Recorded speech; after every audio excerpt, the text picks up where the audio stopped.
Bonjour et bienvenue pour cette présentation. On essaiera de découvrir le chapitre introductif à la sécurité des réseaux sans fil. Plus précisément, cette présentation sera une petite introduction et structuration des connaissances. Autrement dit, ça sera un partage. Donc, je partage avec vous mon approche concernant l'apprentissage et pourquoi j'ai choisi telle ou telle méthodologie pour vous faire passer l'information concernant cette dernière. Cette approche est appliquée pour toutes les formations que je vous propose, mais aussi elle peut être appliquée au niveau micro ou macro des formations. Donc cela vous permettra de savoir comment approcher l'apprentissage par rapport à la sécurité, mais aussi vous pouvez l'appliquer dans différents domaines. Donc cela dépendra encore une fois de vous, mais c'est aussi une approche qui est appliquée aux différents, donc au niveau module, surtout aux différents les modules concernant cette formation au niveau expert. Donc sans plus tarder, le plan de la présentation est le suivant. Nous allons commencer par une petite introduction, suivie par la structuration des connaissances, donc la façon dont vous serez amené à apprendre tout au long de cette formation. Donc ce chapitre est une base pour la compréhension des réseaux sans fil. Donc avant de pouvoir passer à tout ce qui concerne les attaques et surtout maîtriser les attaques sur les réseaux sans fil, mais aussi, rappelons-le, pour les différents domaines, d'autres domaines, donc pas que pour la sécurité, mais par exemple aussi pour tout ce qui est programmation, tout ce qui est réseau, etc. Il faut d'abord comprendre l'architecture des trames qui circulent, ainsi que leurs composants et différents composants d'un réseau dans le WLAN. Donc on va aussi pouvoir découvrir un des outils qu'on va pouvoir utiliser qui est Wireshark, qui est la référence de leur domaine. Donc on verra plus tard dans la présentation concernant cet outil, la puissance de ces derniers. Donc vous verrez à quel point ça sera facile d'intercepter des paquets sur le réseau, de les analyser, de les manipuler, etc. Donc bien sûr, tout cela va se faire d'une certaine approche, toutes nos formations, donc vous avez pu le remarquer. Donc la structuration est la suivante. Donc l'approche utilisée pour cette formation, mais aussi pour les autres qui vont venir, est la suivante. Donc il faut d'abord comprendre le BABA.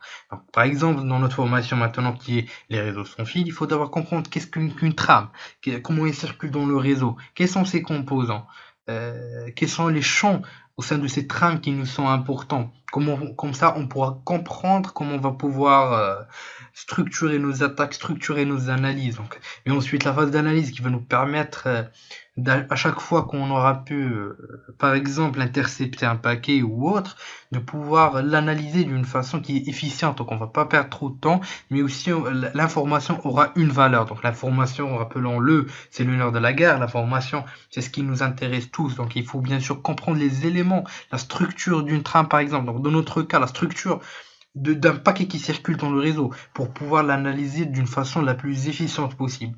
Une fois que vous pourrez analyser ce dernier, aussi bien au niveau des réseaux sans fil ou autres, vous pourrez mieux structurer votre attaque et savoir taper là où ça fait mal, pouvoir analyser les champs qui vous intéressent le plus, les modifier, les manipuler. Donc une fois que vous savez comprendre et analyser, vous pouvez directement attaquer. Par exemple, quand on dit on va utiliser un certain outil pour fourger les paquets tel que Scapy, on peut pas utiliser cet outil si on comprend pas le BABA, la composition d'une trame, la composition d'un paquet IP par exemple, etc. Donc c'est très très primordial. Donc tout hacker qui se respecte il n'est pas là que pour nuire, il n'est pas là que pour tester la sécurité d'une façon offensive. C'est d'abord quelqu'un qui aime à comprendre, qui a un certain sens de l'analyse, de la recherche. Donc, une fois que vous aurez cerné comment ça marche, pouvoir savoir comment analyser, donc vous serez amené à comprendre l'attaque d'une façon la plus structurée possible. Comme ça, vous êtes efficient et vous pouvez taper là où ça fait le plus mal. Une fois que vous pouvez vous mettre dans la tête du hacker et que vous avez assez de bagages, assez de compétences pour pouvoir directement rentrer dans un réseau par exemple, juste à titre d'exemple, ou directement avoir un accès root au sein d'un serveur, accéder à un réseau, donc directement vous saurez où vous défendre, car automatiquement un auditeur ou juste un administrateur système, etc., il ne sera pas assez efficient dans une plateforme, une infrastructure ou autre. Donc, on aura toujours des hackers qui sont là pour bypasser tout ce qui est, entre parenthèses, bureaucratique, tout ce qui est pédagogique qu'on apprend dans les différentes écoles. Donc, c'est le but de cette formation, de vous apporter une nouvelle paire de lunettes, une nouvelle vue vis-à-vis de la sécurité informatique, qui est l'utilisation de techniques de hacking pour pouvoir savoir savoir comment mieux vous défendre contre les attaques de ces derniers. Donc une fois que vous aurez mis les deux casquettes, celle du hacker, celle du responsable de la sécurité par exemple, l'auditeur, etc. Donc vous serez carrément dans un autre niveau, vous ajouterez une nouvelle couche de sécurité pour votre plateforme, infrastructure, etc. Donc pour résumer le tout, on va adopter l'approche suivante, on va pouvoir comprendre la structuration au sein du réseau des différents éléments d'un réseau WLAN tels que les trames, etc. Donc l'analyse de cette dernière, les différentes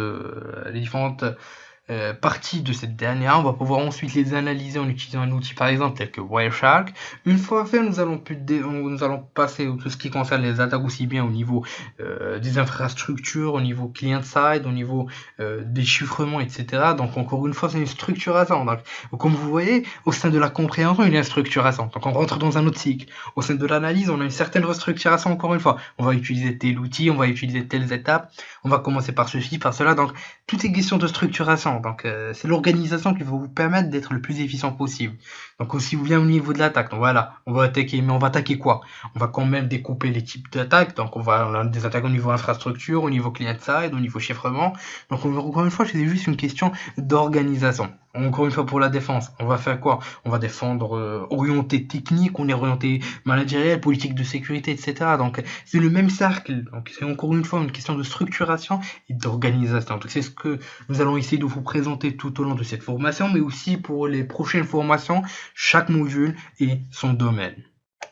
Pendant cette présentation, nous avons pu avoir une petite introduction au chapitre à propos de la compréhension des réseaux WLAN, mais aussi un partage de l'approche qu'on va pouvoir utiliser tout au long de notre formation, mais aussi des formations qui vont venir. Donc je vous conseille d'utiliser cette approche dans tout ce qui concerne le domaine de la sécurité, mais aussi vous pouvez l'utiliser dans d'autres domaines. Donc je rappelle, la compréhension est la base de tout, la structuration, l'organisation de vos attaques. Donc c'est le plus important, c'est l'organisation. Comme ça, vous serez le plus efficient possible, vous serez là où frapper là où ça fait mal. C'est le plus important pour nous, c'est pouvoir structurer, pouvoir spécifier là le point le plus vital de notre infrastructure réseau, etc. Je vous dis merci de votre suivi et à la prochaine vidéo.